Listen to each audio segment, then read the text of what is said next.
Welcome back to another episode of D Sports Gurus. I'm your host, Fresh. Like, subscribe, comment, do all that good stuff so we can keep growing the platform. So we're going to be talking Pistons basketball today. Today is Friday, February 9th. Let's see, the Pistons coming off of an overtime win versus the Portland Trail Blazers. Those boys came back yesterday. They was down 20. At one point, I think they was probably down 20 going into the like right before the fourth. I don't know, but they worked their way back, and they won the game, and it was impressive. It was a very, very, very, very impressive victory, in my personal opinion. You know what I'm saying? I'm gonna outline some reasons why. So as we all know, the trade deadline was yesterday, 3 p.m. Eastern. I'm on Central Time myself, but it was 3 p.m. Eastern. And these are the moves that the Pistons end up making. Here they all go. So I'm gonna first start off with the guys that we traded or the guys that we let go so far. Let me see, do I got the updated list? I might got the updated list. No, I don't think I got the updated one. All right, so I'm just gonna go through this list that I got. All right. So we traded Bojan Bogdanovic. We traded Alec Burks, Monte Morris, Kevin Knox, and we also gave up a second-round pick, a 2024 second-round pick, which the Pistons will probably end up picking high. So that's almost like a late first-rounder, if a real late first rounder, if we being honest. So that pick does have some value. I'm not gonna discount it.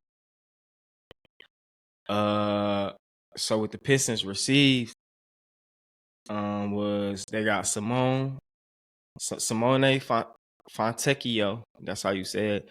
Fontecchio. Simone Fontecchio. I think that's how you say it. As he started to be on his team and started to get some run, I get his name right, especially since this is one of the guys that I coveted the most. I mentioned him on one of my shows. Like, if I had a number one draft target, it was this guy, Simone Fontecchio. And the reason why is because he fits the profile of a guy who has good measurables, good qualities, good skill set, and he fits the profile of a guy who, if he was given more opportunity, that he could excel in. He's 6'8", decent defender, put it on the floor a little bit. So he has the size and appeal to be a starting forward for us. All right. Will he start forward for us? I don't know. And I'm going to tell you why. Before yesterday, I probably was convinced that he should be our starting 3 or 4, however they figure it out, at the end of the day. But after yesterday, I'm not so sure.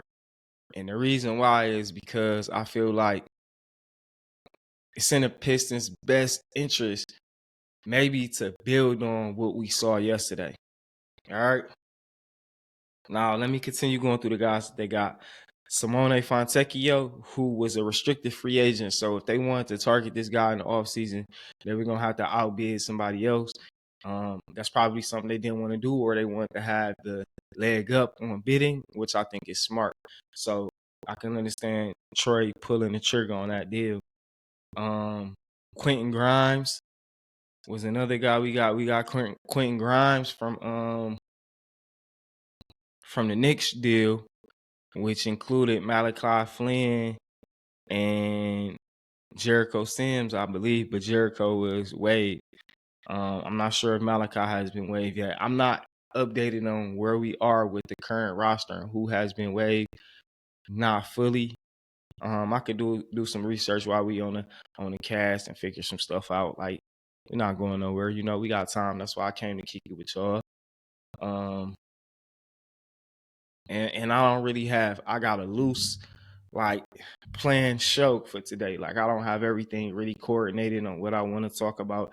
So we just gonna kind of like be in the spirit of the trade deadline. Like, we just got some trades up. We in the spirit of not only did the trade deadline just pass, but the Pistons got 2 wins in a row. Like, and I know that sounds like petty or peonish, but throughout the course of this season and what we done been through as Piston fans and the team in general, I think it deserves some type of recognition. I won't say celebration, right?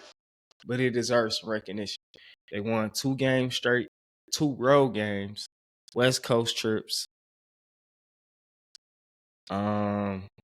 2 teams that fought hard. One team is a playoff team. One team is another young team trying to develop and grow just like us. So it was a good measuring stick. Now, did I finish going through the trades? Okay, Malachi, Detroit, we traded Quentin Grimes. We got Quentin Grimes from the Bojan Bogdanovic and Alec Burke trade to the Knicks. We got Shake Milton and Troy Brown Jr. from the Monte Morris trade to the Timberwolves. Malachi Flynn and Evan Fournier also came in the Quentin Grimes trade for Bojan and Burks, which Evan Fournier is probably more likely going to be an expiring contract that we'll just get off the books and we'll have that money to spend in the summertime. I got to get an update on where we are as far as how much projected cap space we'll have. I think I saw somewhere that it might be 75 million.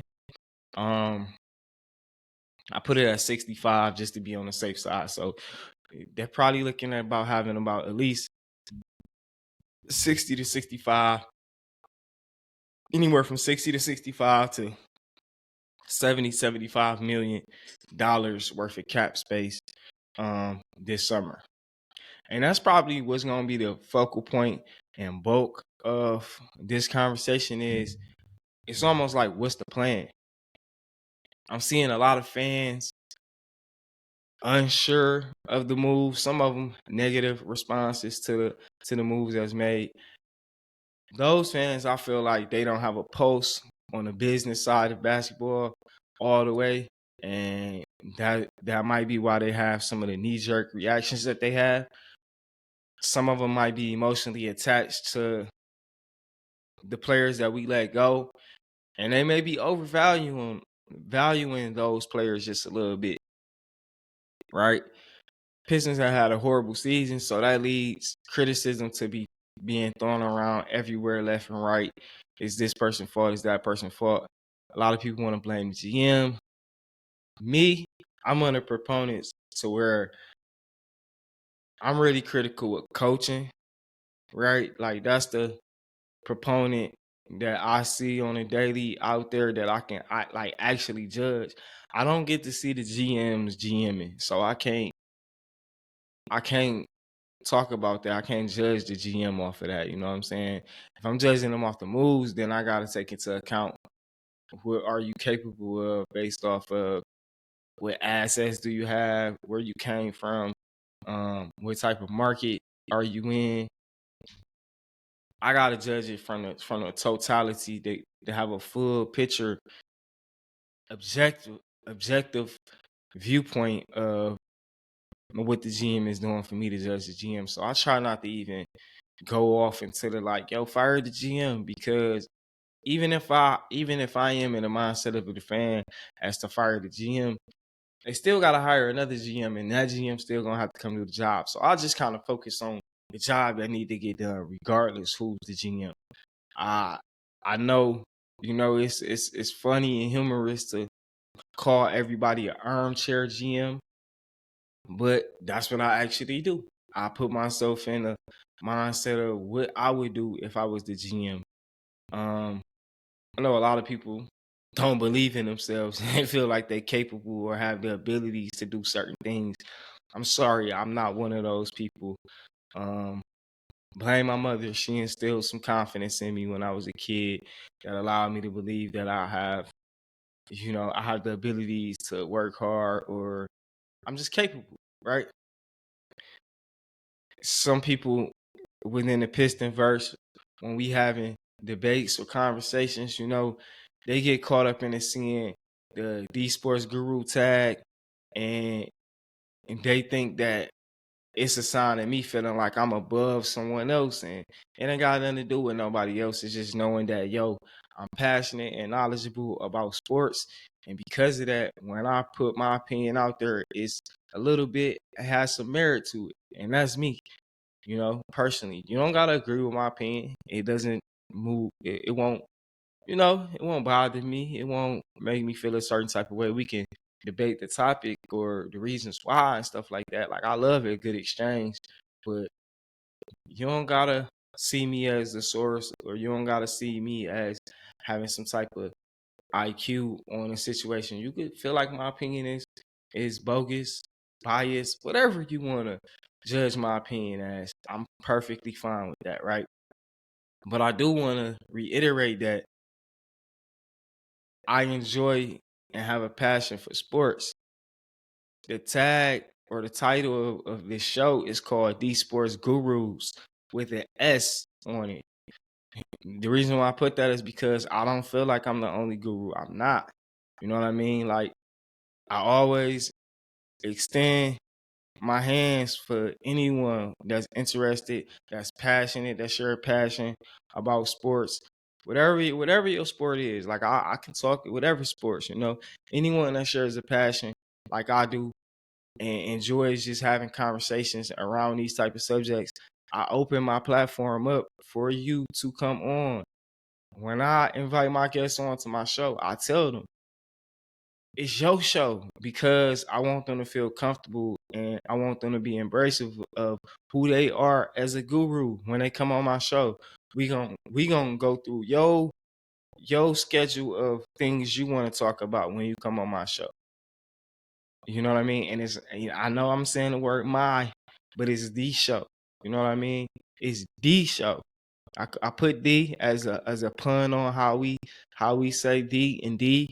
You know what I mean? And as a pun on Detroit sports. I'm from Detroit, so I primarily focus on local sports. That doesn't mean I don't touch on the national. So if you're a national guy, you like national team coverage or sports coverage, I do that too also, man. I follow the NBA, the rest of the NFL. Those are two primary things I do: football and basketball, right? But I just wanted to say that so people don't get it misconstrued when we having these sports conversations. I don't feel like I'm better than you. And I try to keep it humorous. I just like to have some fun with sports talk. It shouldn't be um extremely intense in a sense of, you know what I mean? Like, some people get riled up when they're having different debates. I try to keep it humorous, man. We should be laughing. When we find each other points ridiculous, that should draw humor. And that's where I go to. That's where I lean on. Now that that's out the way, we can get back to talking some Pistons basketball, right? And I can tell y'all how I've been seeing things.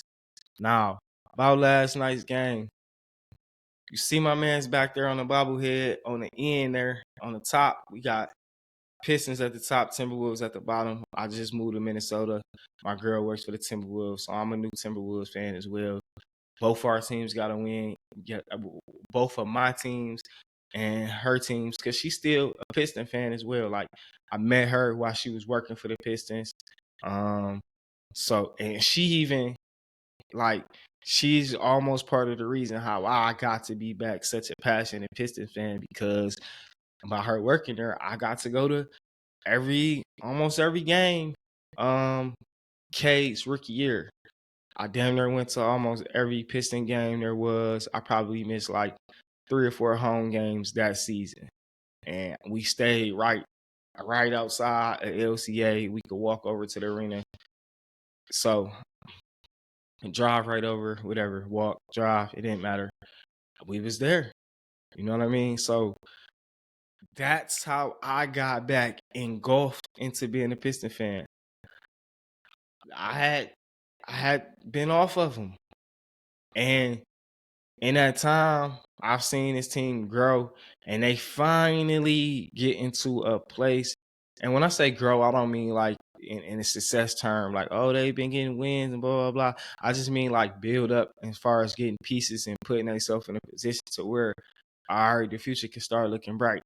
And finally, I feel like we at that point after this trade deadline, after watching last night's game. It wasn't perfect. It wasn't pretty. You know what I'm saying? It was ugly at times. It was mistakes made by some of everybody. Some of all our guys made mistakes. My little cuz, Jaden Ivey, he had about 5 turnovers in that first half. Boy was losing the ball left and right. You know what I mean? He was coming off of a strong performance versus the Kings yesterday night. They was off a back-to-back where he went for a career high, carried the team. So I can understand he might have been a little fatigued, but I don't make no excuses. Gotta be better. But he has been really, really, really shooting the blood out the ball lately. Like he might have made his last 11 3-pointers. Like his last 11 3-point attempts, he hasn't. He had no misses. He went 7 for 7 last night. That's a great development. The reason why last night's game was so important to see is because I feel like we got to see what I call the core 5. I know some people feel like it's a core 4, and I did too. I did think it was a core 4. But Marcus Sasser has answered the conversation that he's a part of that core 5. Like he's one of those guys that like trade conversations came up. I'm sure they wasn't. Troy didn't have none interest at all in trying to trade Marcus Sasser. Like I'm sure he didn't. When we can see, I mean, like, what's the knock on Sasser? You know what I'm saying? The only knock on Sasser is he's a small guard. That's it. That's the only knock. He's a good defender. Sometimes he can be taken advantage of on the defensive end, but that's where overall team defense getting better will help alleviate some of that. But he's an excellent shooter. Like he's like top of the NBA type of shooter. Definitely top of his class shooter. Off the dribble, he can shoot it any type of way. Sasser can catch and shoot. He can shoot it off the dribble. He can shoot it anywhere. Jump shot, mid range. He got floater game. Lately he's been budding as a great passer. I love the control on the handle. I just like the way Sasser is a dog. Like the game don't get too big for Sass. Like he's clutch. He's proven that he's clutch. He'll hit that shot. Like he wants that shot. He not running from the shot.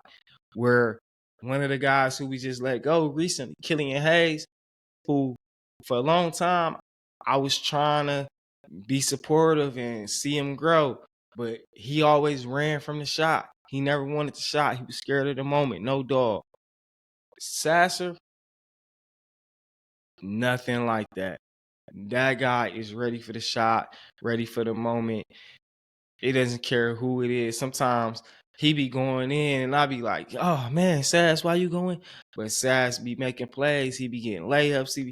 He just be doing. I couldn't speak enough of how impressed I am with Marcus Sasser, especially for a guy who was picked where in a spot where I feel like, man, we could have got somebody else. Why we get Sasser? Like, and that wasn't because I didn't think Sasser was a good player. It was simply because I felt like we had other pressing needs, right? But we end up getting him and Asar, right? In the draft last year. Let's transfer it over. Let's go to Asar. Asar is already probably like a top 5 defender in the league. Like, boy got clamps. He got the effort. He's willing. He wants it. Like when he's playing deep, when you playing defense, you gotta wanna play defense. You gotta wanna lock somebody down. You gotta wanna get that steal. You gotta wanna, when a guy get past the screen and you gotta catch up and bend around the screen and reach around. You gotta wanna do that. And we got the guy that wants to do that. He's the guy you put on any team's best offensive player. If we having some problems locking him down, whoever he is, Asar gets the job. Now, even being a good defender, man, you're gonna get scored on. You're gonna get some calls that go against you, especially being a rookie and going up against an established vet like JG back there. You see JG, he back there on the top row. You know what I mean? That's how I kind of got segued. Anyway, I was talking about JG back there on the top row for my bobbleheads. JG went off on us last night, man. He went a former Piston, JG. Shout out to Jeremy Grant, man. You earned your money last night. Give him some claps. Jeremy Grant got a big payoff in the offseason from Portland. And that man earned every dollar last night. He was going. But as we watched the game, I told my girl, I was like, look, man, if they go into overtime, Jeremy Grant gonna be done. I'm like, I know how vets think. I'm like, he a vet now. Like, and she had to think about it like, damn, Jeremy have been in the league by like 10 years. I'm like, look, he a vet now. Vets think like this, man. This shit should have been over. We was up 20. You know, this shit should have been over. You know? And then he was hitting every shot for Portland. Like, nobody else was getting no offense. They was only running offense to JG. And not only was he getting every shot, he was getting every call from the refs. The refs have been atrocious towards the Pistons all season long, really. But these past 2 games, they definitely been big-time atrocious. We had to fight through the refs, and we made it happen. But JG was getting every call. JG was getting to the hole, getting his buckets, doing what he doing. But Asar was making it tough for him. And in those last few minutes where we needed to get some stops and rally, just so we can get back in the game to tie it up, Asar was the guy that was on JG. He did his job. It was a team effort, of course. When a guy really got it going, you got to really kind of start doubling him and getting the ball out of his hands. Sasser was the guy that was coming over to double him, and Sasser was providing so much pressure. He got a couple steals and all type of stuff. He actually got a steal to close out the end of regulation, and he was on a fast break, and he almost hit the game buzzer beater like layup. He had some pressure from JG chasing him down, and Sasser just kind of shortchanged it a little bit, like trying to rush. And Asar was just behind, just a half a second too late for the tip back slam, and that would have won us the game, but we went into overtime. But leading up into getting into overtime, it was so many great things that happened that you saw from the team that, like, oh my God, it's so much to be excited about. One, you had the core 5 out there, meaning it was Sasser, K, Ivy, Asar, and Dern.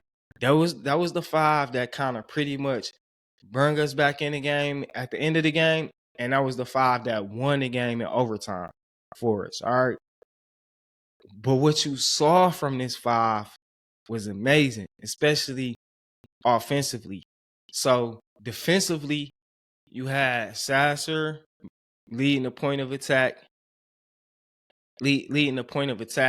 right?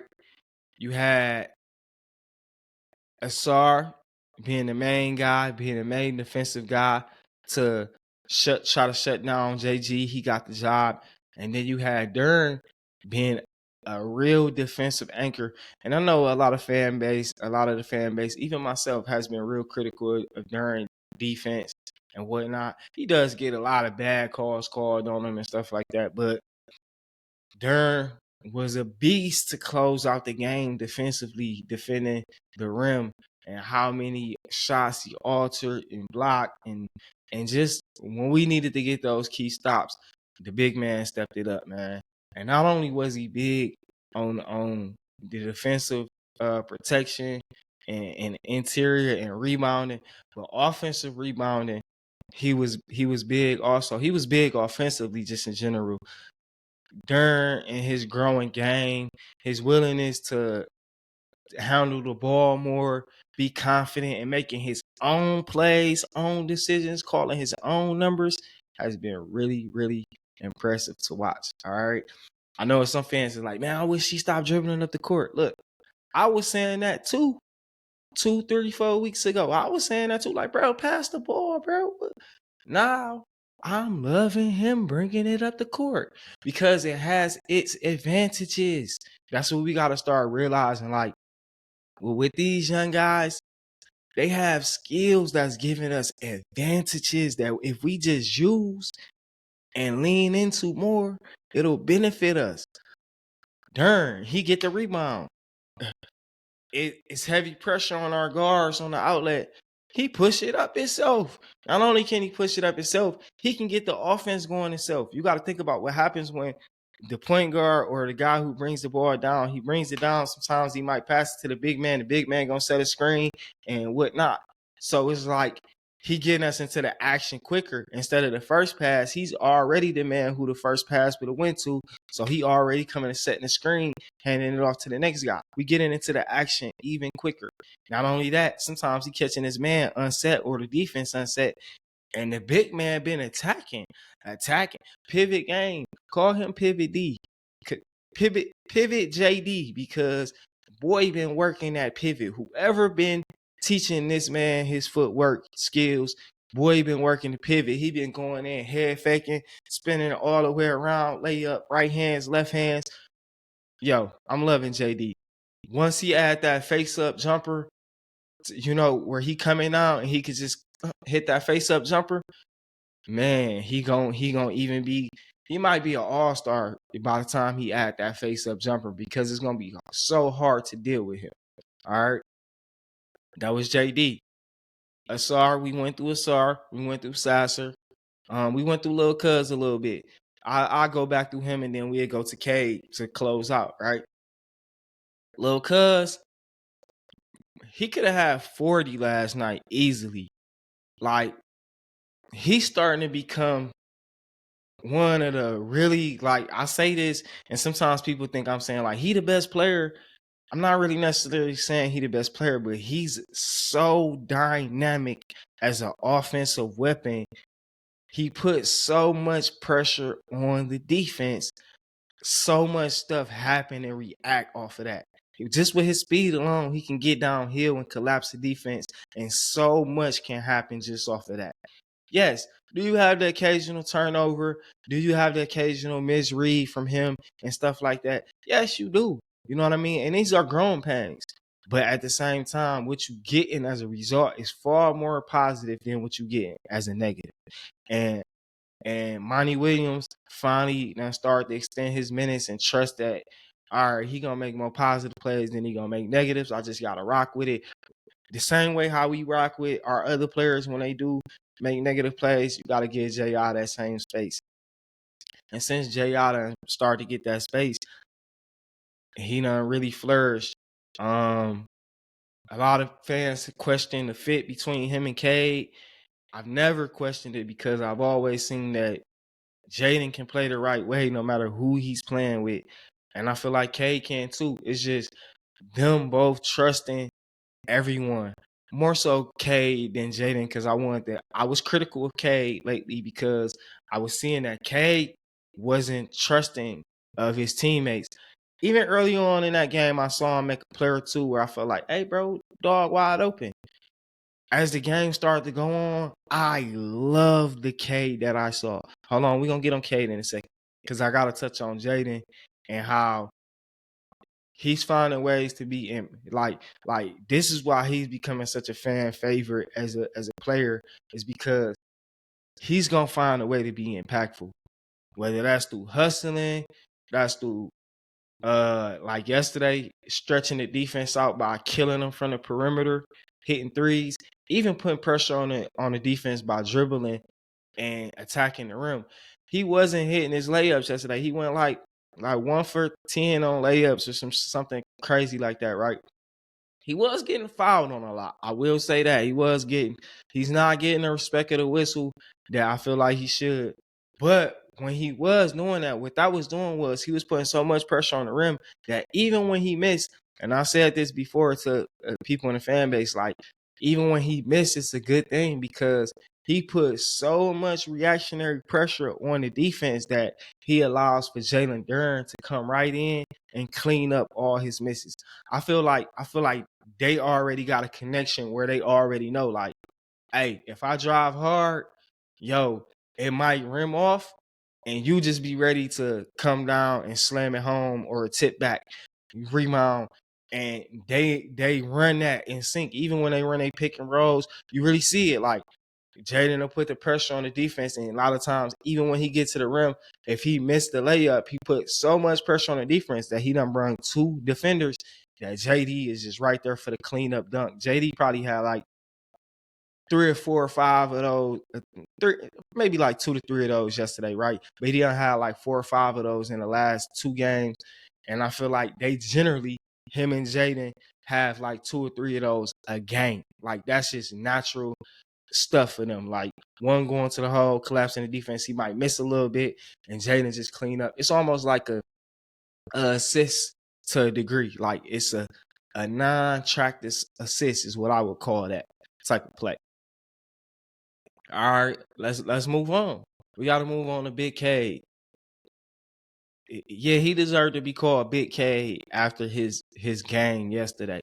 And the reason why I say that is because the biggest thing that stood out to me about K yesterday, the K that we saw yesterday, has nothing to do with his stat line, has nothing to do with that he hit some clutch shots, that he was there for us when we needed in the big moments. He was.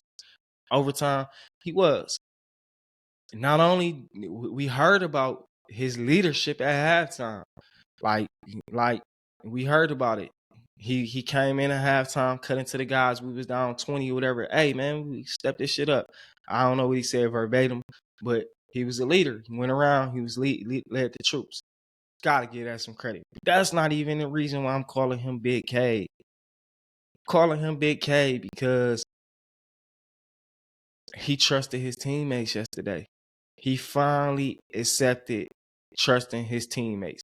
And I don't know if he was benched for a portion, because it did seem like at one point in the game I didn't think K was gonna come back in the game. Like I'm like, damn, he got benched. Like I don't know, maybe he's not showing enough energy or some shit. I don't know. Maybe he on minutes restriction and they gotta kind of watch his minutes or whatever like that, right? So he didn't play like, I mean, he still played like 33 minutes, 30 plus minutes, but he didn't play like 40 or something like that. And we only had like 9 guys.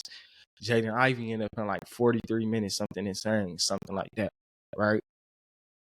The reason why Cade is Big K, because he finally trusted his teammates. He finally allowed them to find themselves in the game as well and not worried about him finding himself. K is such a good player. He doesn't need to get in a groove, so to speak, right? Like he got a natural game to where he's so poised that whenever the right opportunity open up for him to make his play, he'll make it. Meaning that he might could just be simply dribbling and a screen will somehow get set from the action that's happening and he get a little space and he gonna be comfortable enough to hit that shot. He might catch a little slither for whatever that's going on. He gonna be able to get downhill, get a nice little layup. You know what I mean? Like it's so easy for him to get his offense if he just let the game flow, that he don't have to force it. K can be a walking 22, 24 point guy every night without effort, on low effort, just allowing the game to happen naturally, making the right plays, making the right passes, letting your guys get their opportunities to make the right plays and make the right passes as well. And I saw that from Cade. I didn't see a guy who felt like I got to set up every play. I saw him and Jaden take turns. Hey, your head, you do it. You do it. You set up for me. I set up for you. I saw them set up for each other in order to set up for Durham. I saw that. It was a key point, a key pivotal point in a game where we got like a rebound or something. I'm trying to remember exactly the details of what happened, but we got a rebound and we needed to get the ball up the court.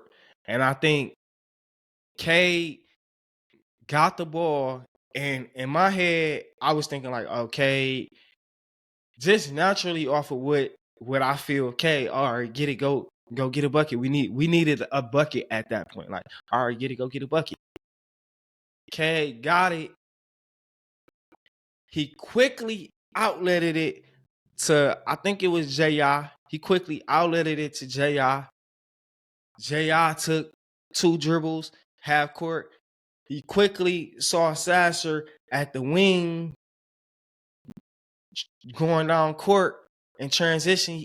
J.I. shot it to Sasser. Sasser knocked down the 3. Clutch 3.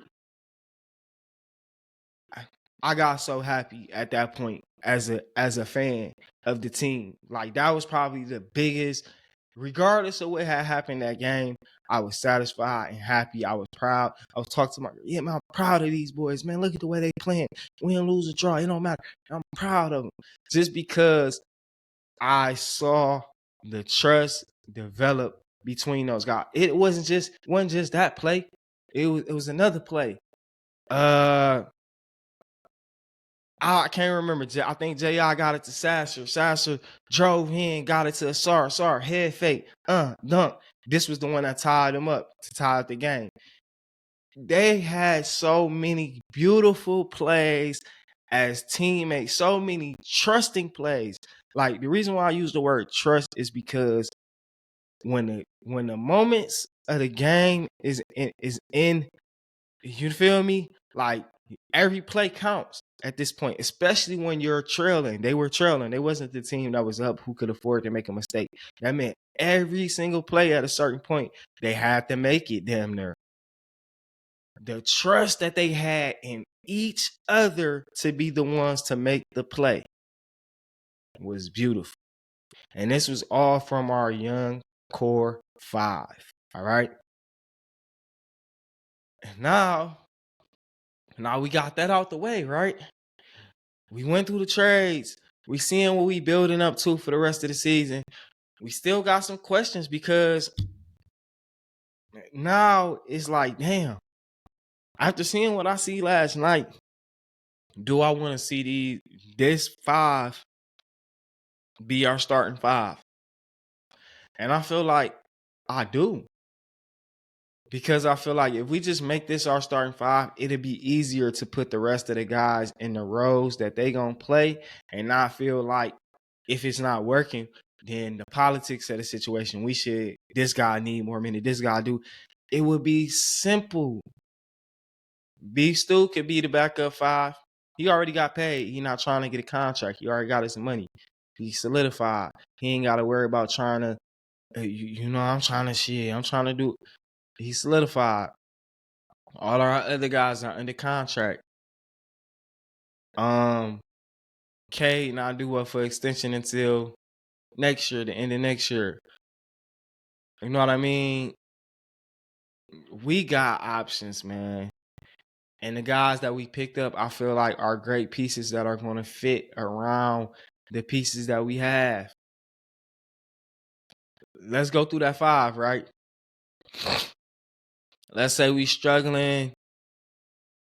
Wherever we struggling at, Asar struggling, we can bring Fontecchio in. Let's say Durham struggling, foul trouble. We got Stewart to come in. K, Ivy, we got Grimes to come in. I just love the way that they build out this team. Even if we don't want to go with K, Ivy, and Sasser, we still got a 3-guard rotation with those 3 that we can put out there, and I like the combination. Any combination of the three of them works for me. Like if it's just those three as the three guards on the floor, or just two, any combination of those guys work for me, man. Grimes, Fontecchio, Asar at the three spots and stuff, like any combination of those guys work for me, man. Fontecchio, at the five spot, Dern, Stewart, Muscala, any of those combinations work for me. Now, we probably gonna have to replace Muscala with someone like a Jalen Smith or something like that in the offseason. But still, those guys work for me. I'm interested to see what we gonna do as far as like Shake Milton and Troy Brown Jr., Malachi Flynn, Evan Fournier. I'm interested to see where those guys gonna fit in. Yeah, I don't see Evan Fournier really playing at all. They waived Daniel House already. They waived Ryan Cardicano, or they planning to, or something like that. But I'm not sure where those guys gonna fit in the rotation. Shake Milton, I'm not sure if they waive Shake Milton. Troy Brown Jr., I think is gonna be a guy that they're gonna keep, but he's off the books in the offseason, nothing guaranteed. Lastly, or not lastly, but before I get into the offseason plan, and I'm just gonna read the offseason plan so we can keep it nice and short, and I'm just gonna go through it and y'all can hear what it is. I go through and list some guys that I feel like should be targeted, and then I end the show with that, right? But what I was saying was, I lost my train of thought. Okay, we was talking about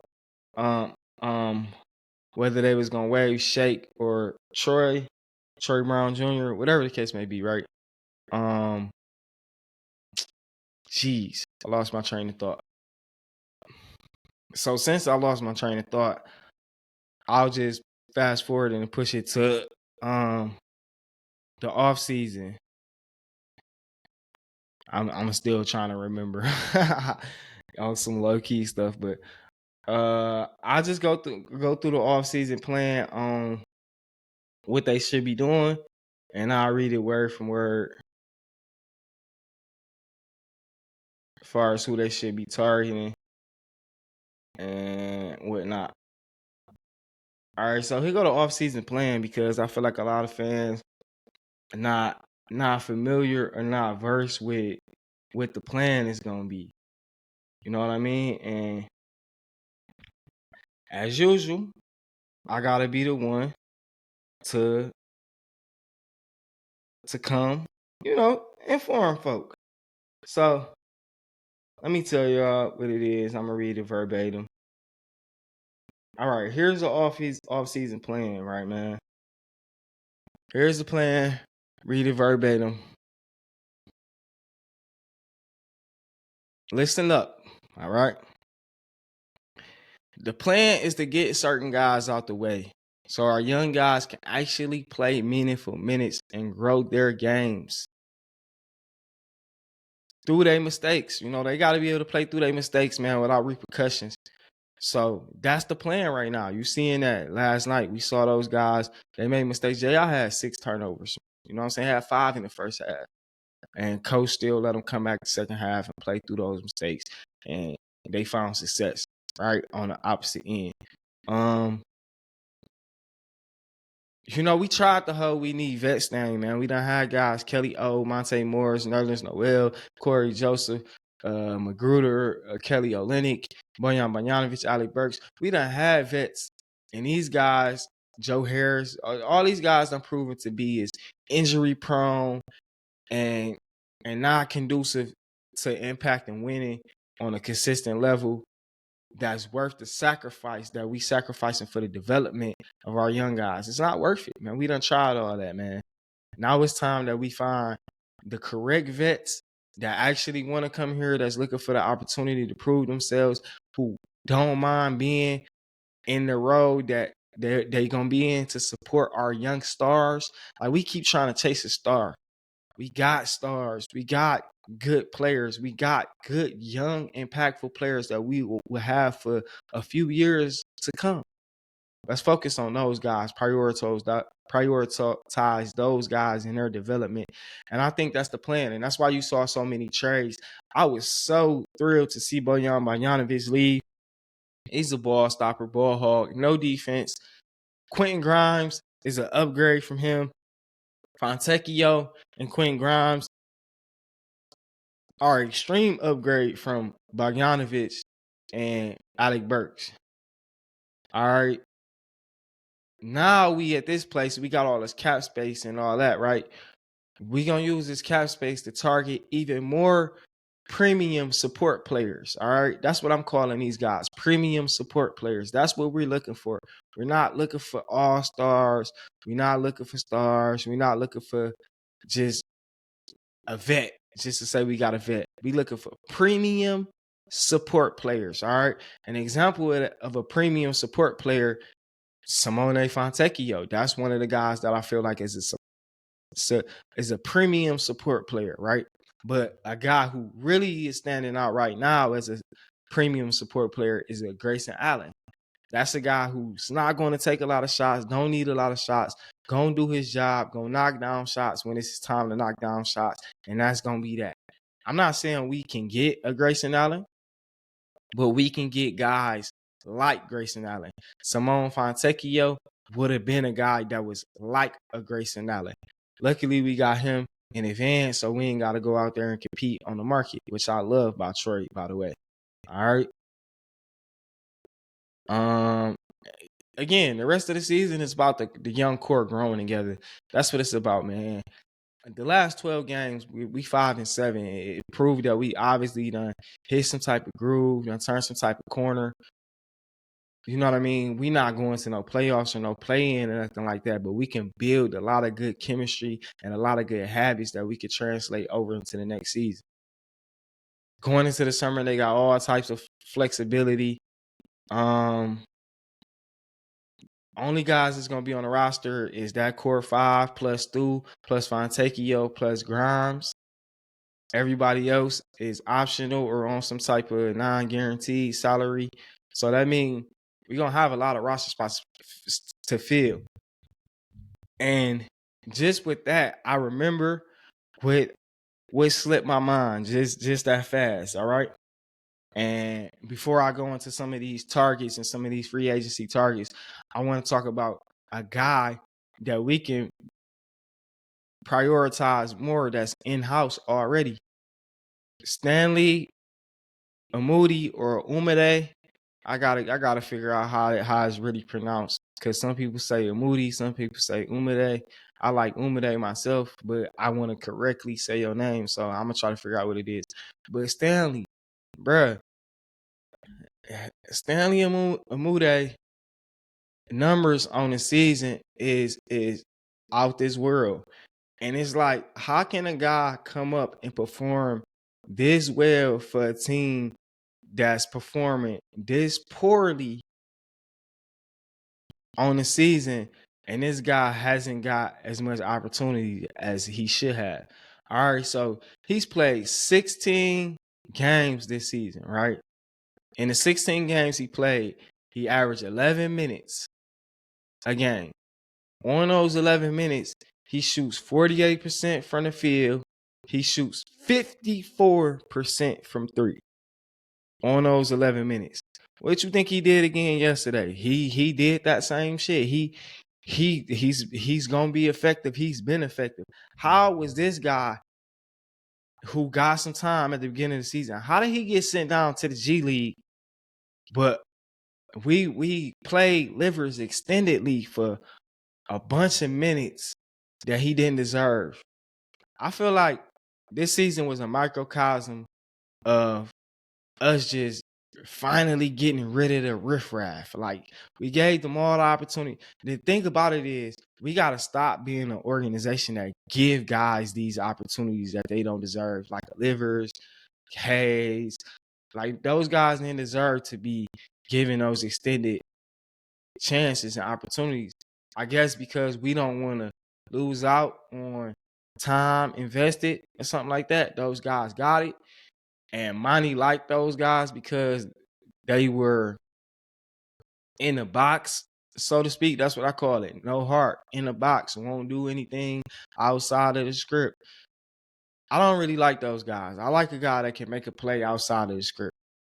You feel me? Those the guys that are paid, the guys that go off script and make shit happen, not the guys that stay on script and make shit happen. So shout out to Stanley Amude for taking advantage of your opportunity.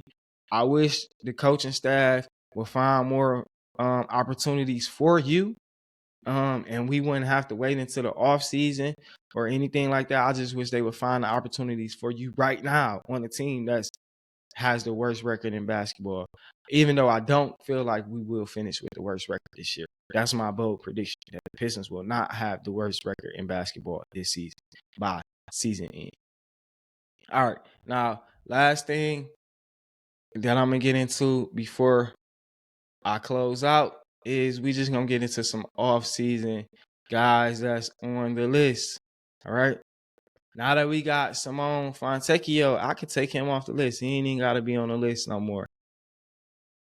We traded for some guys already that just like, I don't even want to go through the list no more, man. I don't even want to go through the list because I feel like it don't matter. We did such a good job with these trades during the trade deadline. I know a lot of people feel like, oh, we these trades. No, we did such a good job with these trades during the trade deadline.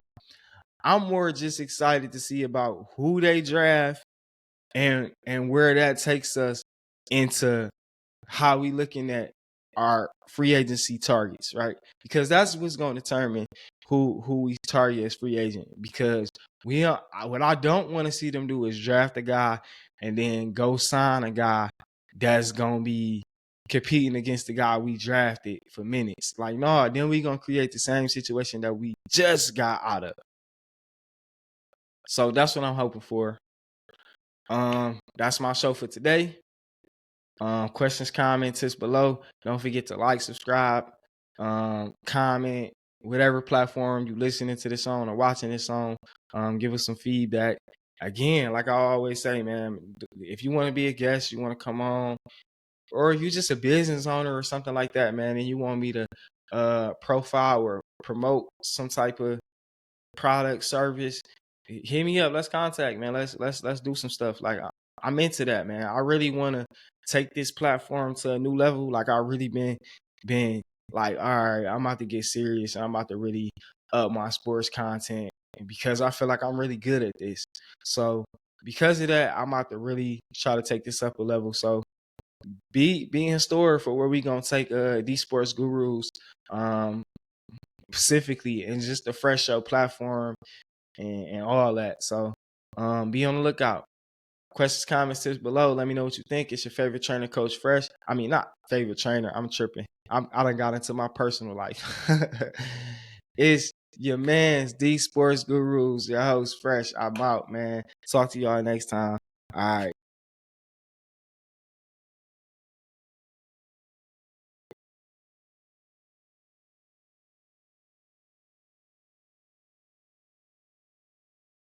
Oh, that shit.